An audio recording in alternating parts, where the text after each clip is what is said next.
Our universe is built on a foundation of strange contradictions. The laws of physics appear perfectly tuned for life, yet they are also riddled with bizarre imperfections and cosmic accidents.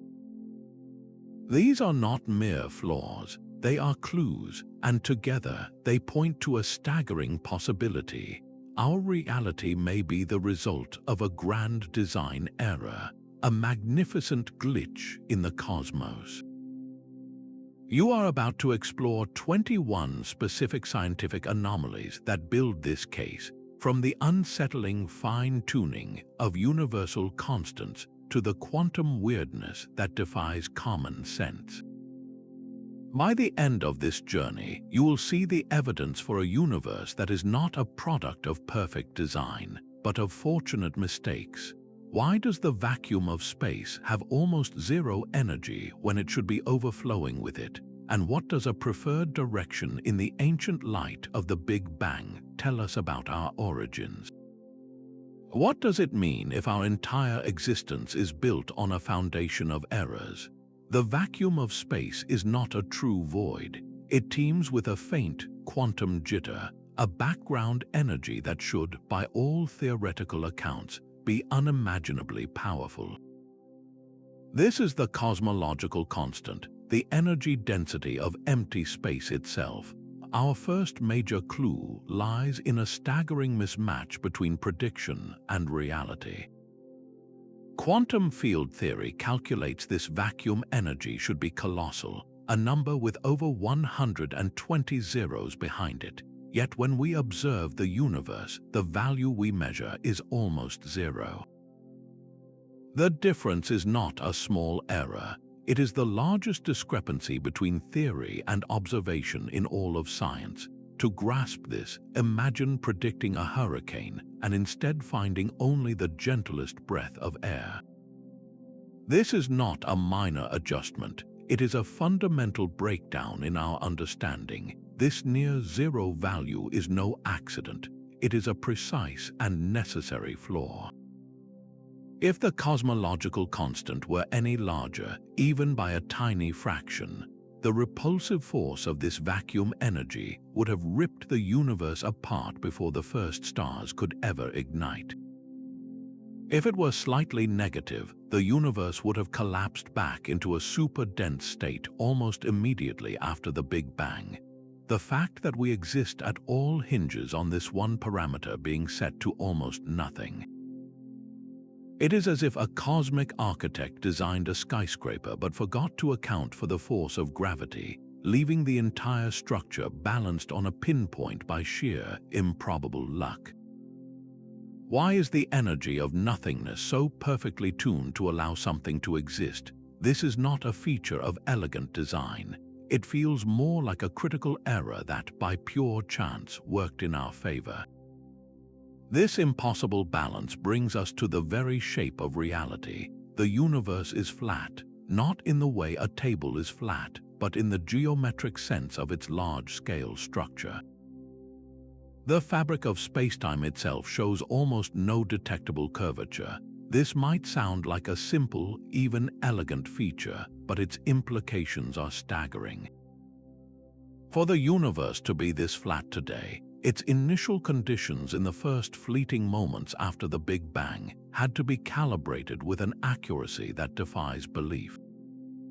Think of the expansion rate and the density of matter and energy as two colossal, opposing forces. For the universe to avoid either collapsing back on itself immediately or flying apart into a thin, lifeless haze, these two forces had to be balanced with a precision of 1 part in 10 to the power of 60. That number is so vast it is essentially meaningless to the human mind. It is like balancing a pencil perfectly on its tip, not for a second but for billions of years. The probability of this occurring by random chance is effectively zero. This is the flatness problem, and it screams of a starting parameter that was set with inexplicable, razor-sharp precision. It feels less like a law of nature and more like a dial that was cranked to an impossibly specific value right at the beginning. Why would a perfectly designed system require such an absurdly fine-tuned starting point?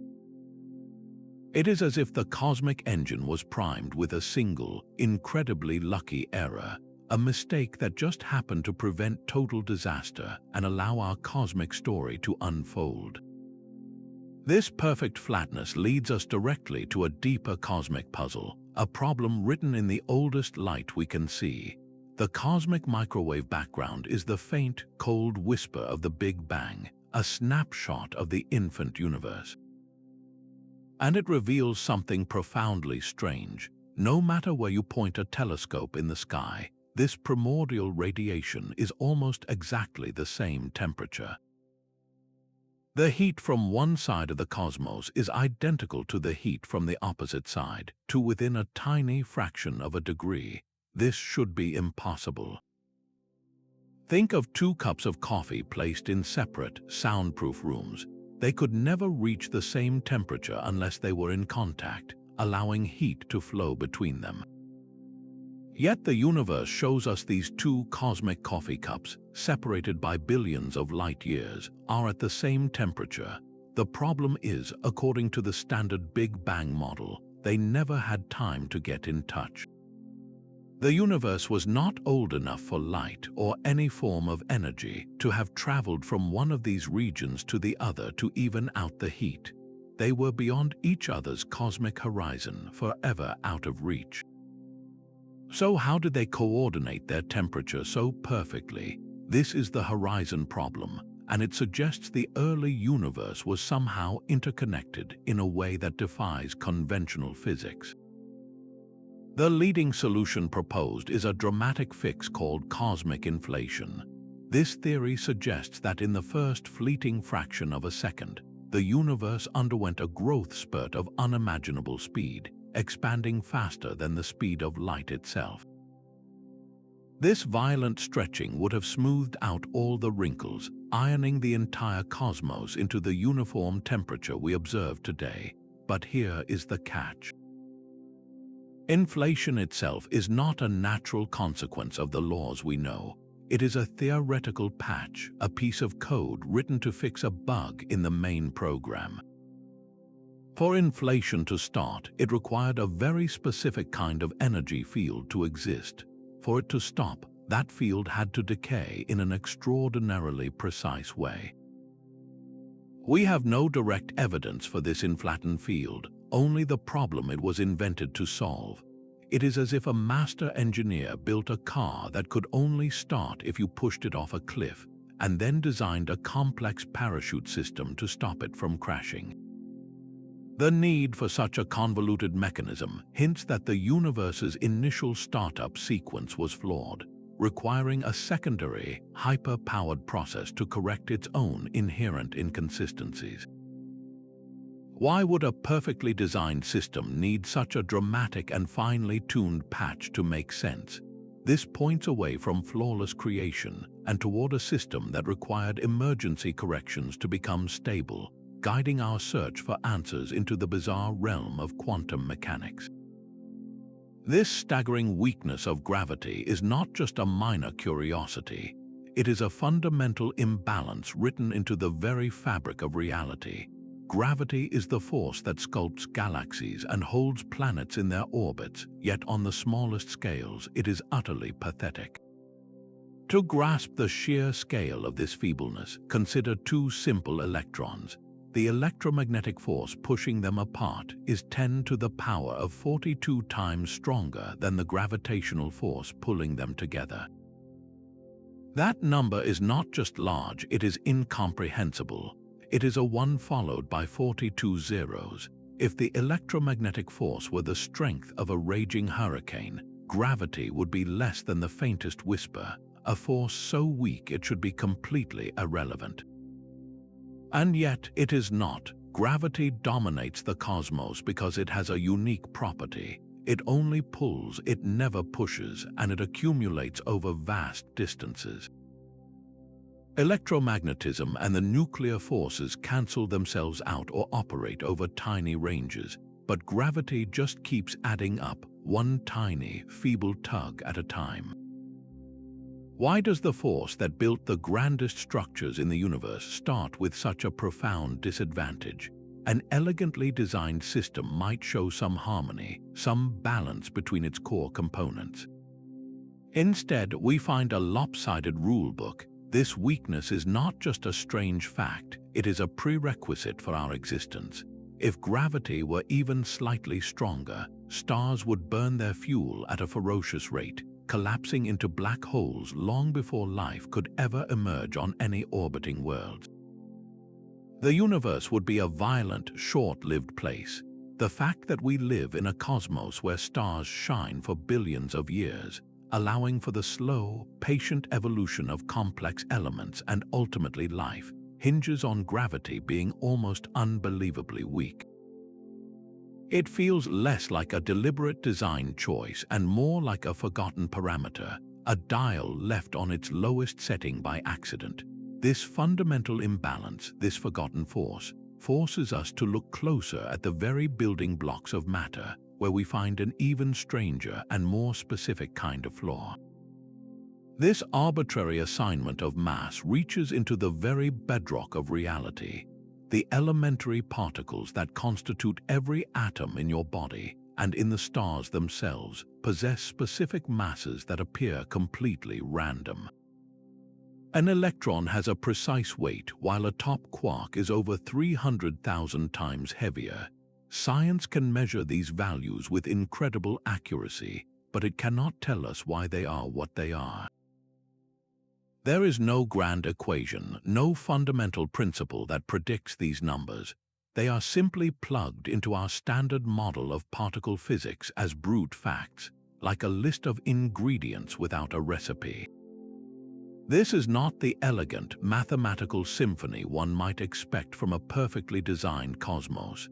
It is a chaotic zoo of particles with seemingly arbitrary weights. If the universe were built on a flawless blueprint, wouldn't these most basic building blocks reflect some underlying order, some beautiful symmetry? Their haphazard nature feels more like a set of parameters that were assigned by a roll of the dice, emerging from a process that was anything but careful. This foundational randomness does more than just puzzle physicists. It directly threatens the stability of the matter it creates. If these values were only slightly different, the consequences would be immediate and catastrophic. A small change in the mass of the strange quark, for instance, could prevent the formation of stable atomic nuclei.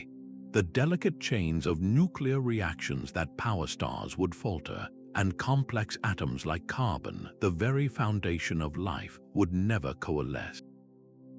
The fact that we exist in a universe where these arbitrary numbers just happen to allow for stable chemistry and long-lived stars feels like a cosmic lottery win.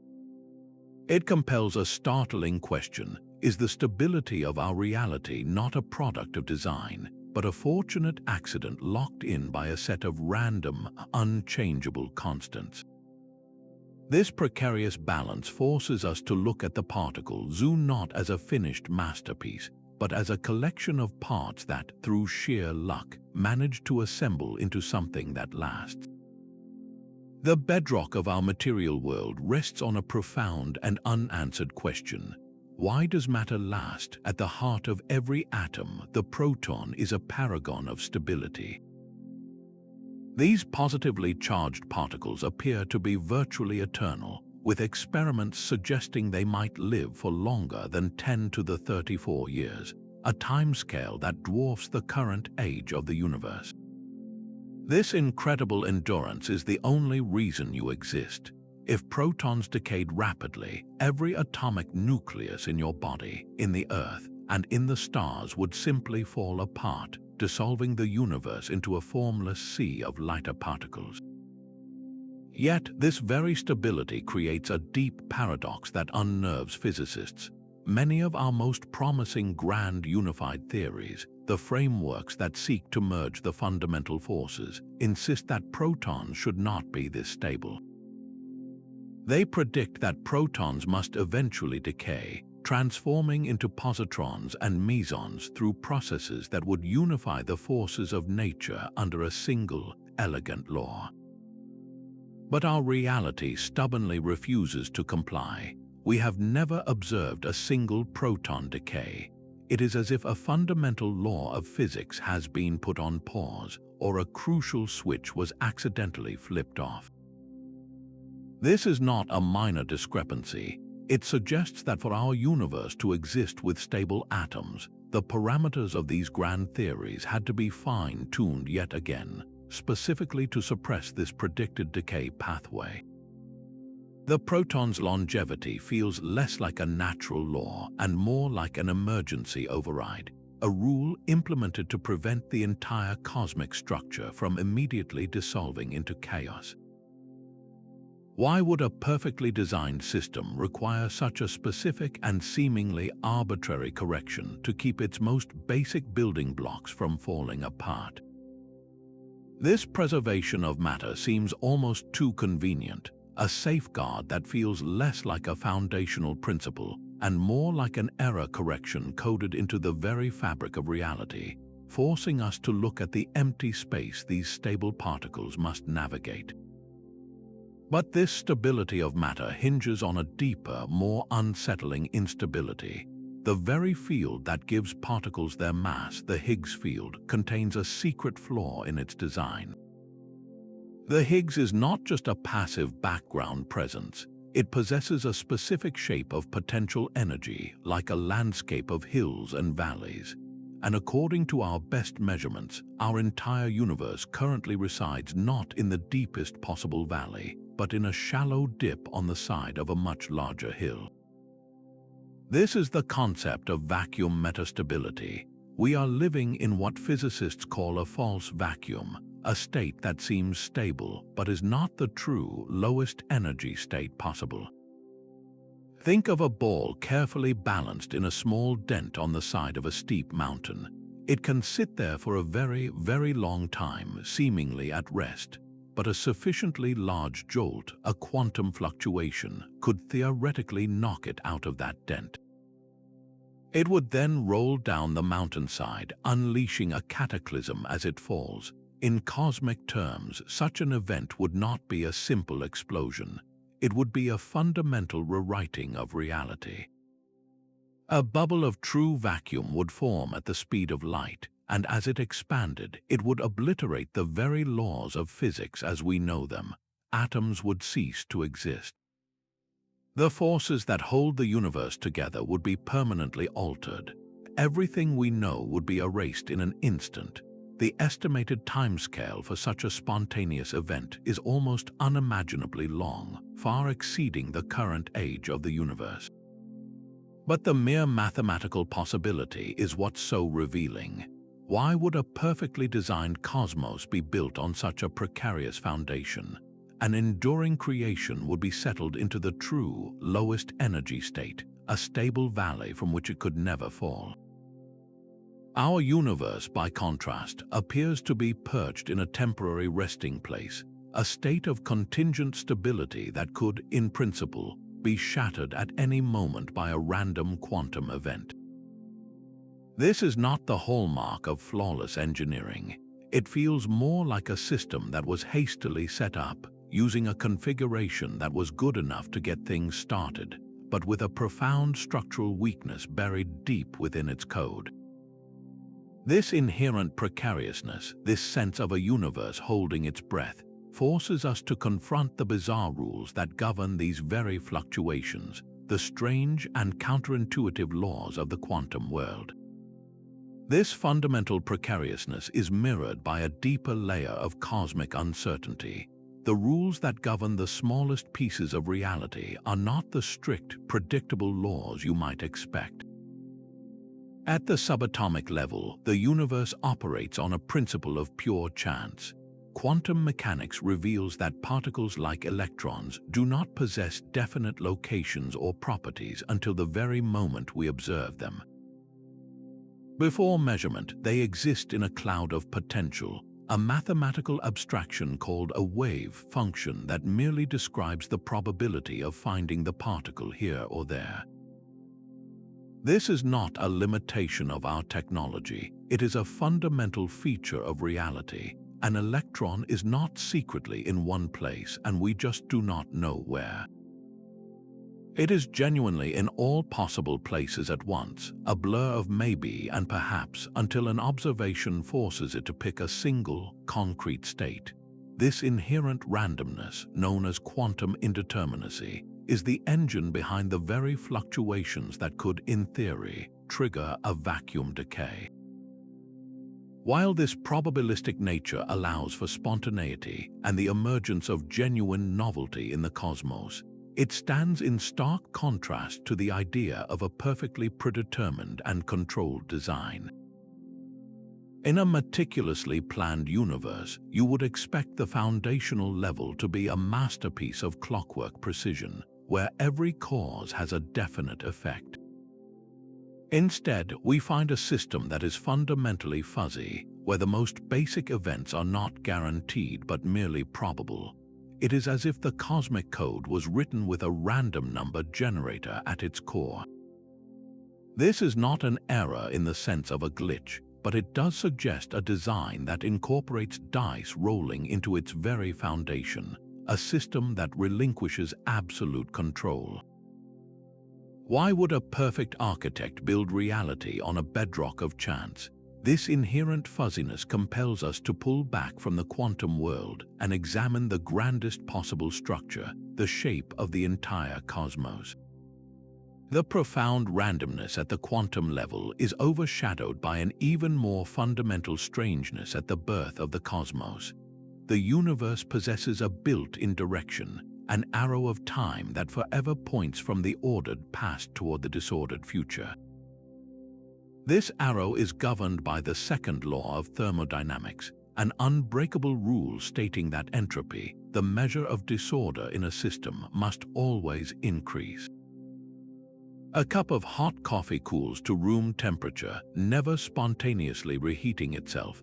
A sandcastle crumbles, its grains scattering, never reassembling on its own.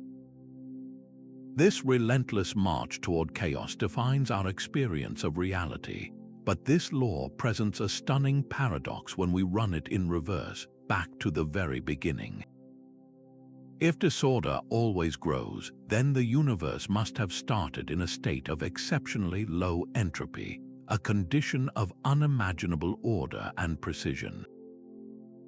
Think of a brand new deck of cards perfectly sorted by suit and value. Now imagine that deck being thrown into the air. The natural, overwhelmingly probable outcome is a chaotic mess of scattered cards. The Big Bang was the ultimate cosmic card throw, yet against all odds the universe did not begin as that chaotic mess. It began as that perfectly sorted deck. The initial state was one of such delicate, specific order that it has allowed for the entire subsequent history of cosmic evolution, from the formation of galaxies to the beating of a human heart. The probability of a random, unguided beginning selecting this specific low-entropy state is so infinitesimally small it is effectively zero. It is the ultimate statistical fluke. This is like walking into the aftermath of a tremendous explosion and finding, at its very epicenter, a library where every book is alphabetized, every shelf is dusted, and every page is perfectly in order. Such a scene would not be evidence of the explosion's power, but of a miraculously precise starting condition. Why would the cosmos kick off from such an improbably ordered configuration?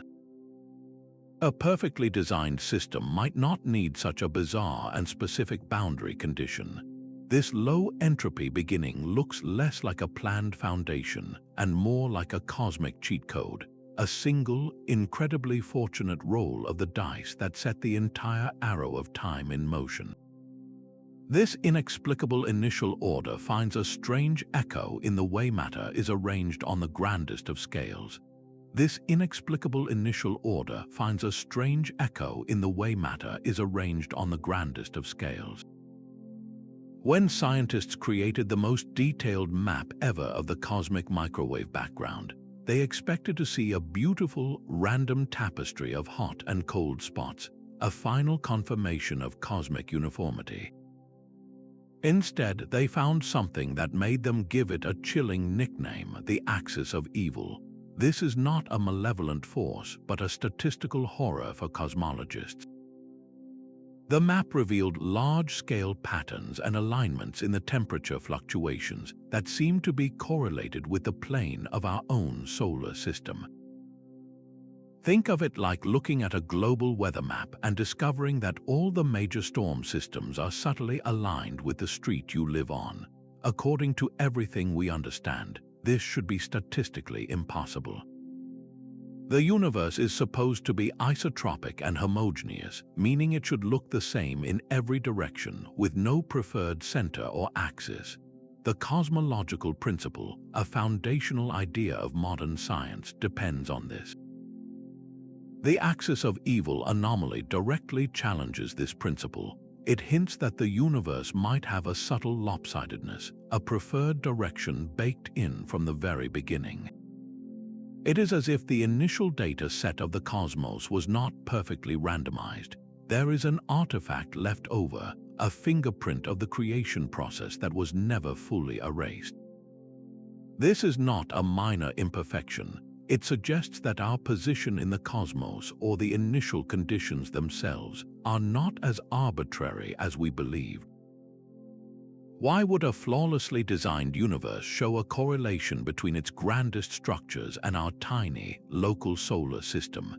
It feels less like a universal blueprint and more like a local rendering error, a glitch in the matrix that ties the entire cosmic background to our own little corner of space. This large-scale oddity forces us to confront the very nature of the space we inhabit, a void that is not empty at all, but filled with a mysterious energy pushing the cosmos apart. This profound silence is the 11th clue. The universe is unimaginably vast and ancient, filled with hundreds of billions of galaxies, each containing billions of stars. With so many suns and with our discovery of thousands of planets orbiting them, the statistics seem undeniable. There should be countless worlds with conditions similar to Earth.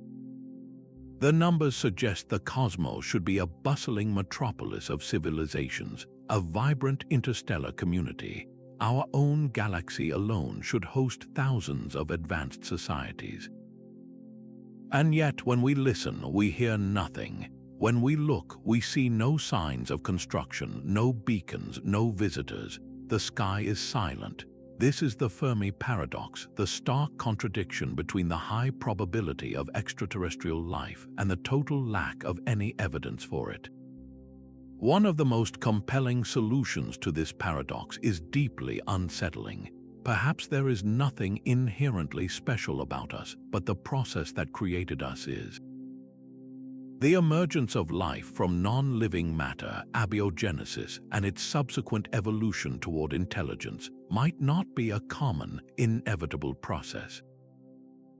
It could be an astronomically rare fluke. Think of it not as a simple chemical reaction, but as a chain of 1 billion dominoes that must fall in perfect sequence. A single break, one misplaced domino, and the chain stops forever. The initial formation of self-replicating molecules, the transition to a protected cellular structure, the development of complex multicellular organisms, the rise of tools using intelligence, each of these steps may be a precarious bottleneck. Our existence here on Earth might be the result of a long series of fortunate accidents, a chain that remained unbroken through sheer luck.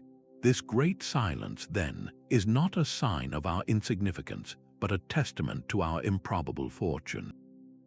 It suggests that the universe's parameters, while just barely sufficient to allow for our existence, are not optimized for life.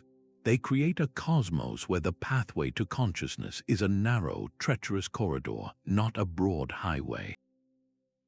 The silence is the sound of all those other chains breaking, of a universe that is fundamentally not built for life to thrive. It directs our gaze inward to our own fragile planet, and to the specific, local conditions that allowed our chain of dominoes to stand. Our own solar system holds a monument to cosmic violence, a clue written in the sky. The moon is far too large for our planet. While other gas giants have many small moons, Earth has a single, massive companion, a quarter of its own diameter. This is not a normal arrangement. The leading explanation is a cataclysm. In the solar system's chaotic youth, a Mars-sized world named Theia is thought to have slammed into the primordial Earth. This was not a simple collision, it was a glancing blow of unimaginable force. The specifics of this impact were astronomically improbable. Theia had to be a specific size, traveling at a specific speed, and strike at a specific angle. A direct hit would have vaporized both planets. A less energetic impact would have failed to launch enough material into orbit. Everything had to be just right for the debris from this colossal crash to coalesce into the moon we see today. This was not a gentle act of creation. It was a random, catastrophic accident, and yet this accident was a prerequisite for our existence. The moon's gravitational pull acts as a steadying hand on the Earth, stabilizing the tilt of our planet's axis. Without that anchor, our world would wobble chaotically, plunging into extreme ice ages and scorching heat waves on timescales too short for complex life to ever gain a foothold. The stable, moderate climate that allowed life to flourish for billions of years is a direct gift from that ancient, violent crash. Why would a perfectly designed system for life rely on such a destructive and unlikely lottery ticket?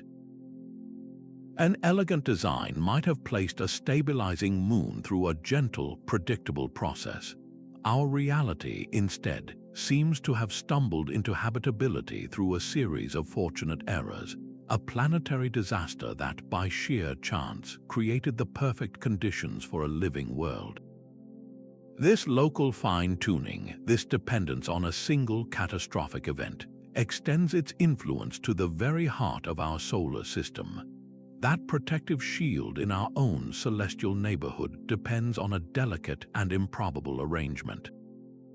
Jupiter, the colossal gas giant, serves as a gravitational guardian for Earth.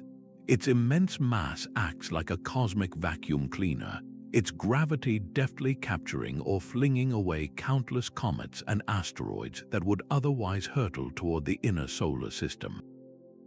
Without this massive sentinel, our planet would be subjected to a constant, violent barrage of impacts, any one of which could trigger an extinction event far worse than the one that wiped out the dinosaurs. This protective role is crucial, but what makes it a clue is its precarious nature. Jupiter's orbit is remarkably circular and stable for a planet of its size. Its mass is immense, but not too immense. This is the fine-tuning. If Jupiter's orbit were more elliptical, a stretched-out oval instead of a near-perfect circle, its gravitational tugs would have sent chaotic ripples through the inner solar system during its formation. Such disturbances could have prevented rocky planets like Earth from coalescing at all, or could have later flung a fully formed Earth out of the narrow habitable zone where liquid water can exist.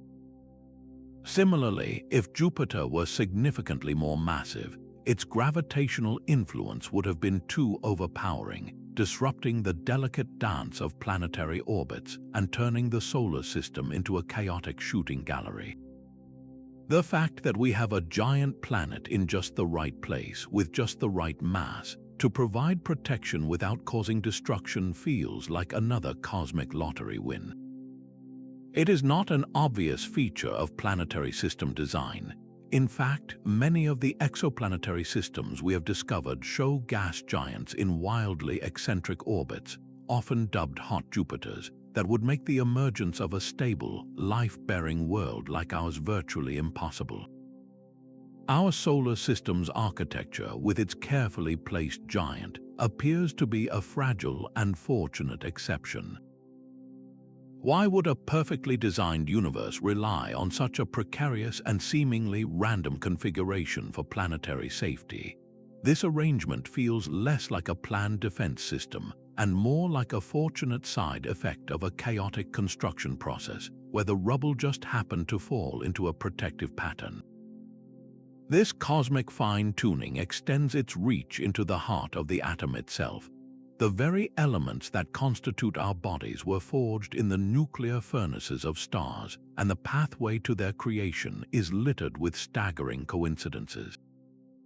The laws of nuclear physics appear to be meticulously calibrated for the production of carbon and oxygen, the fundamental ingredients of life as we know it. This is not a simple, straightforward process. Inside a star, the first step is fusing helium nuclei to form beryllium. But beryllium is notoriously unstable, decaying almost instantly. For carbon to form, a third helium nucleus must strike that fleeting beryllium nucleus at the exact right moment and with the exact right energy. The odds of this three-way collision producing a stable carbon nucleus seemed astronomically low. That was until the brilliant astronomer Fred Hoyle made a startling prediction. He reasoned that for carbon-based life to exist, there must be a shortcut. He proposed that the carbon-12 nucleus must have a specific, resonant energy level that would act like a perfect catcher's mitt, dramatically increasing the efficiency of its formation. When physicists looked, they found it exactly where Hoyle said it would be. This is the famous Hoyle state, a precise and incredibly fortunate resonance without which the universe would contain virtually no carbon. But the coincidences do not stop there. Oxygen, the other vital element, is produced when a helium nucleus fuses with a carbon nucleus. The energy levels involved in this reaction are also exquisitely tuned. If the resonance level in oxygen were just a tiny bit higher, nearly all the carbon would be converted into oxygen, leaving no material for life. If it were slightly lower, the reaction would not proceed efficiently, and the universe would be starved of oxygen. We exist in a narrow window where both elements are produced in abundance. These are not logical necessities derived from the first principles of physics. They are contingent facts, arbitrary numbers in the nuclear code that had to be exactly what they are. The strong nuclear force itself seems perfectly balanced on a razor's edge. If it were even slightly stronger, protons would bind together too easily, and the universe would be filled with diprotons with no hydrogen, the fuel of stars, left over. If it were slightly weaker, atomic nuclei could not form at all. The fact that we live in a universe where the nuclear forces and energy levels align so perfectly to enable complex chemistry feels less like a planned outcome and more like a series of fortunate accidents in the fundamental settings of reality. This meticulous fine-tuning for chemistry compels us to look at the very stage where this drama unfolds, the fabric of space-time itself. This invisible scaffolding of the cosmos is our 15th clue. We have mapped the heavens and charted the dance of galaxies, only to discover that most of what holds them together is completely missing. When astronomers measured how fast stars orbit the center of spiral galaxies, they found something that defied all logic. According to the laws of gravity, stars on the outer edges, far from the galaxy's bright core, should be moving much more slowly than those near the center. Think of our own solar system, where distant Pluto crawls along its orbit compared to Mercury's blistering speed around the Sun. But in galaxies, this is not what we see. Stars on the galactic fringe whip around at almost the same velocity as those near the middle. It is as if the entire galaxy is embedded within an immense, invisible sphere of mass, a hidden anchor whose gravity grips the stars and keeps them from flying off into the void. This is the dark matter problem. We see its gravitational effects everywhere, from the way galaxies spin to the way massive clusters of galaxies bend the light from objects behind them, a phenomenon called gravitational lensing. We can map its distribution with incredible precision, yet we have no idea what it is. Dark matter does not emit, absorb, or reflect any form of light. It is completely transparent to the entire electromagnetic spectrum. It simply does not interact with the world of ordinary matter in any way except through gravity. This means that roughly 85% of the matter in the universe is made of a substance that is utterly alien to us. It is not made of atoms, not of protons or neutrons or electrons. It is not part of the standard model of particle physics, the otherwise triumphant catalogue of every known particle. This is not a small oversight. It is a gaping hole in our understanding of reality's ingredients. We are like architects who have built a magnificent theory of the universe, only to discover that 85% of the building's mass is made of a ghostly, unknown material we cannot touch or see. The known laws and particles are profoundly incomplete. Why would a perfectly designed and legible cosmos hide the majority of its substance in a form we are fundamentally unequipped to perceive? It feels less like a finished creation and more like a patchwork reality, where the most fundamental component of cosmic structure was either forgotten in the blueprint or deliberately left in the shadows.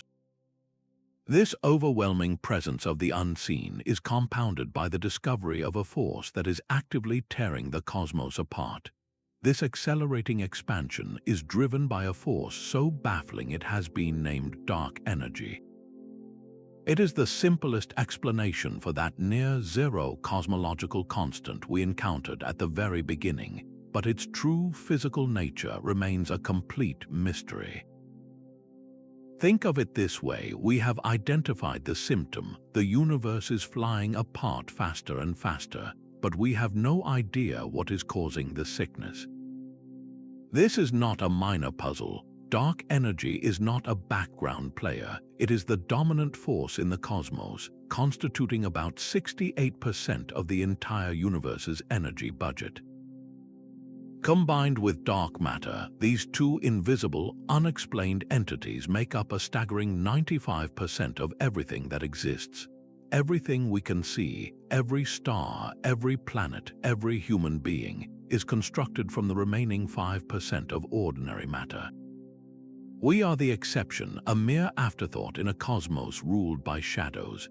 A universe designed with clarity and elegance would not be built upon such profound ignorance. It feels as if the cosmic rulebook we have been given is missing its most important chapters, replaced instead by placeholder labels for forces we cannot comprehend.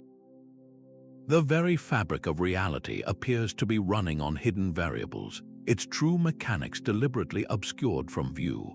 This overwhelming dominance of the unknown is a glaring sign that our understanding of the cosmic design is not just incomplete, it is fundamentally flawed. And to find the source of this flaw, we are forced to return to the bizarre rules of the quantum world, where reality itself becomes a matter of probability. This quantum ambiguity is reflected in the universe's own temporal structure. Our 17th clue strikes at the very definition of reality, asking what it means to actually observe something. Quantum mechanics is a triumph of prediction, a mathematical framework so precise it can forecast the behavior of particles to a dozen decimal places. Yet for all its power, it contains a conceptual black hole, the measurement problem. The theory describes a particle not as a tiny ball, but as a wave function, a cloud of potential spread across space. This cloud holds every possible location and state the particle could be in, all at once. But the moment we measure it, the moment we look, that fuzzy cloud of maybe instantly snaps into a single, definite point. The particle is suddenly just here, The wave function, we are told, has collapsed, but the equations of quantum mechanics do not explain what causes this collapse. They do not define what constitutes a measurement. Is it a conscious mind, a photographic plate, a single atom? The theory is silent. It simply postulates that this jarring transition happens without any physical mechanism to explain how. This is not a small philosophical quibble. It is a chasm at the heart of our understanding.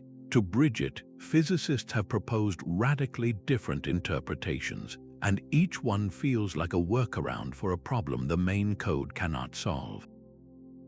The traditional Copenhagen interpretation simply declares that the act of observation forces a choice, a magical cut between the quantum and classical worlds. But it offers no details on where that cut occurs. Other views, like the many worlds interpretation, avoid the collapse entirely by suggesting that every possible outcome actually happens, splitting reality into an infinite, branching multiverse of parallel worlds with every quantum event. While mathematically consistent, this solution demands we accept a truly staggering proposition: that an uncountable infinity of universes are constantly budding into existence, all of them permanently beyond our reach. Why must our most fundamental theory of reality require such extreme and unverifiable add-ons to make sense? It feels like we are trying to run a complex program without understanding its core logic. The rules for how possibility becomes fact are blurry, as if the simulation does not clearly specify how an observation should update the state of the world. This is not the clean, deterministic clockwork one might expect from a perfectly engineered cosmos. It is a system that seems to run on fuzzy probabilities until something, or someone, looks at it, forcing a definite outcome through a process that remains utterly mysterious. This one-way flow of time, this irreversible arrow, is itself a profound anomaly. The fundamental laws of physics, the equations governing everything from a single electron to the motion of galaxies, are almost perfectly symmetric with respect to time. If you were to take a video of two electrons colliding and run it backwards, the reversed event would look just as valid and physically possible as the original. The equations do not care. This means the deep code of reality has no built-in preference for past or future. And yet, our experience of reality is overwhelmingly one-directional. We remember yesterday but not tomorrow. A shattered glass does not reassemble itself. This undeniable flow is governed by the second law of thermodynamics, the relentless increase of entropy or disorder. But why does entropy always increase? The answer provided by modern cosmology is known as the past hypothesis. It states that the universe simply began in a state of exceptionally low entropy. Think of it as a cosmic wind-up toy. It was set in a highly ordered, tightly wound state at the Big Bang, and it has been unwinding, becoming more disordered ever since. All of our experience of time, from memory to aging, is a consequence of that single, initial condition. But this solution simply pushes the mystery one step back. Why did the universe begin in such an improbably ordered state? A perfectly symmetric and fundamental design might have time as a two-way street, or at the very least, would not rely on such a bizarre and specific boundary condition to create the illusion of a flowing present. The unidirectionality of time is not written into the core laws. It is a macro-level phenomenon that emerges from a single, inexplicable starting point.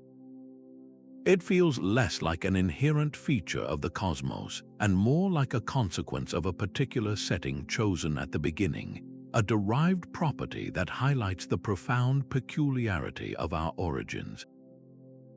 This very flow of time, this unfolding of cause and effect, is what allows for the next great cosmic accident, the fragile chain of events that led to you being here to ponder it at all.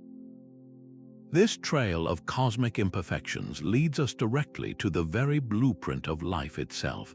Buried within the DNA of every complex organism is a sprawling archaeological record, and much of it reads like discarded code. For decades, scientists referred to vast stretches of our genome as junk DNA, sequences that do not code for any proteins and seem to serve no purpose. We now know some of these regions are crucial for regulating genes, acting like switches that control when and where a gene is active. But a staggering amount of this non-coding material remains exactly what it appears to be: genetic debris. Our chromosomes are littered with the fossilized remnants of ancient viruses that infected our ancestors millions of years ago, their code permanently embedded in our own. We carry broken genes called pseudogenes, which are mutated copies of functional genes that no longer work, like a recipe book with entire pages scribbled out. And there are endless, repetitive sequences that copy and paste themselves throughout the genome with no apparent function, like a document corrupted by a stuck key on a keyboard. This is not the clean, efficient code of a master programmer. It is a messy, layered archive of past invasions, failed experiments, and accidental duplications. The evidence of a haphazard construction process is not just in our genes, it is written in the very structure of our bodies. Consider the giraffe. The nerve that connects its brain to its larynx, the recurrent laryngeal nerve, does not take a direct route. Instead, it makes a ludicrous detour, traveling all the way down the neck, looping around the aorta near the heart, and then climbing all the way back up to reach its destination. In a giraffe, this creates an absurd 16-foot-long detour for a nerve that has less than 1 foot of actual distance to cover. This circuitous path makes no engineering sense, but it makes perfect evolutionary sense. In our fish ancestors, this nerve served structures near the heart, and the short detour was efficient. As necks elongated over millions of years, the nerve was simply stretched along the existing pathway, a historical constraint that evolution could not redesign from scratch. We see similar suboptimal designs in our own bodies. The human spine, a marvel of engineering in its own right, is a poor adaptation for walking upright. Its stacked vertebrae and cushioning discs are prone to slipped discs, arthritis, and chronic pain because it evolved from a structure designed for horizontal movement on 4 legs. These are not the marks of a flawless designer, but of a relentless tinkerer. Evolution does not draft a perfect blueprint and then build it. It works with what is already there, jury-rigging solutions, patching over problems, and leaving a trail of clumsy compromises in its wake. The biological world is a monument to contingency, not perfection. It is a system that has been built through a long series of trials, errors, and historical accidents, a process whose signature is written in every genome and etched into every imperfect body. This grand biological tapestry of error and adaptation finds its ultimate expression in the final, most personal clue of all. This staggering cosmic inefficiency is our 20th clue. Look up at the night sky, at that sea of blackness punctuated by points of light. The emptiness is not an illusion, it is the dominant feature of reality. Current estimates suggest our observable universe contains around 2 trillion galaxies, each a swirling metropolis of up to several 100 billion stars. This amounts to more stars than there are grains of sand on every beach on Earth. And yet, the fraction of all this matter that is organized into a thinking, living being is so small it is essentially zero. If the cosmos were a factory designed with the sole purpose of producing life, it would be the most wasteful, inefficient factory imaginable. It has consumed an almost inconceivable amount of raw material and energy to produce a product of almost negligible mass, scattered on a handful of tiny, isolated worlds. A truly purposeful design focused on efficiency might look more like a dense, thriving garden, a universe teeming with habitable worlds in close proximity. Instead, we find a cosmos that is overwhelmingly a cold, radioactive, and empty vacuum. Habitable planets are not the rule, they are the rare, almost accidental exception. This is not the signature of a project where every resource was carefully allocated. It looks far more like the output of a process that operates on a principle of sheer quantity. It generates an almost infinite number of possibilities, a colossal cosmic lottery, with the understanding that by the law of averages, a winning ticket will eventually appear somewhere. The universe is not built for life, it is built for possibility. Life is simply one of the rarest, most complex possibilities that can emerge from its chaotic, prolific, and profoundly inefficient machinery. This grand, sprawling wastefulness forces a final, profound question about the nature of our own existence within it. This grand cosmic inefficiency finds its ultimate explanation in a theory so vast it borders on metaphysics.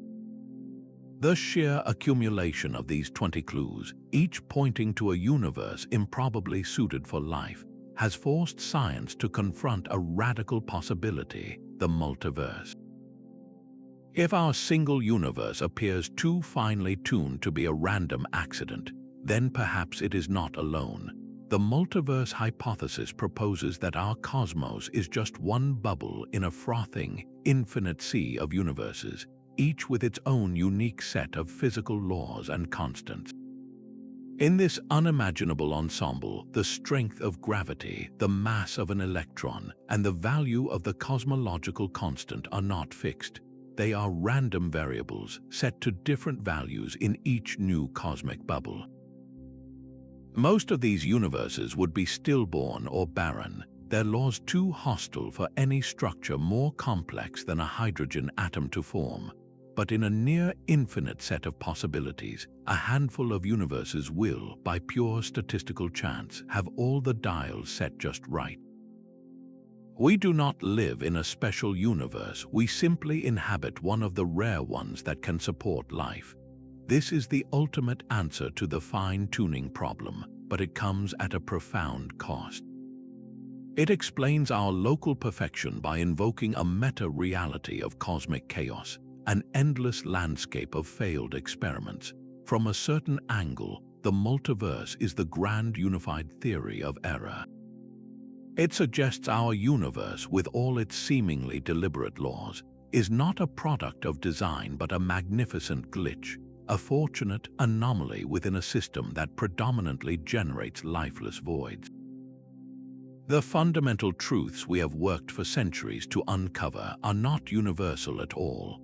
They are merely the local bylaws of our particular cosmic neighborhood, a random and contingent selection from a near-infinite menu of possibilities.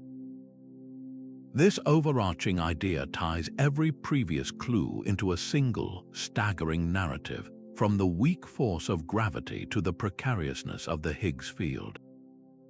Each one becomes a necessary, if highly improbable, line in the winning lottery ticket that is our existence.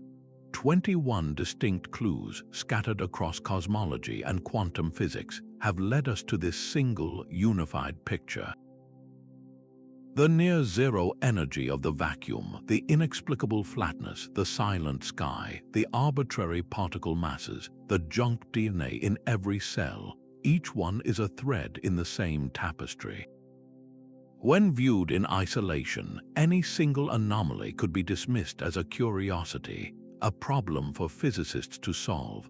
But when you step back and see them all together, a pattern emerges that is impossible to ignore. This is not the portrait of a universe built on a foundation of perfect, elegant laws. It is the image of a cosmos that is profoundly contingent, a reality that feels patched together, its laws fine-tuned not by intent but by a long series of fortunate accidents. The constants of nature appear arbitrary, the initial conditions were improbably specific, and the entire structure is filled with unexplained mysteries and overwhelming waste. Yet this narrative of a universe designed by error does not diminish its majesty. In fact, it makes our reality far more fascinating. A perfectly designed clockwork universe would be predictable and, in a way, sterile. The cosmos we actually inhabit is dynamic, creative, and wild. It is a system that incorporates randomness and historical accident into its very core, allowing for genuine novelty and surprise. Our own existence is the ultimate testament to this creative chaos. We are not the predetermined outcome of a perfect plan. We are a precious and spectacularly unlikely outcome, the product of a billion cosmic coincidences lining up in just the right way. This synthesized view that we live in a fortunate glitch transforms our place in the cosmos. It makes our existence not a guaranteed right, but a breathtakingly rare gift. This journey through the evidence leaves us with a humbling and awe-inspiring possibility. Our cosmos, for all its majestic scale and intricate laws, may not be a monument to perfect design, but a magnificent work in progress sculpted by fortunate errors.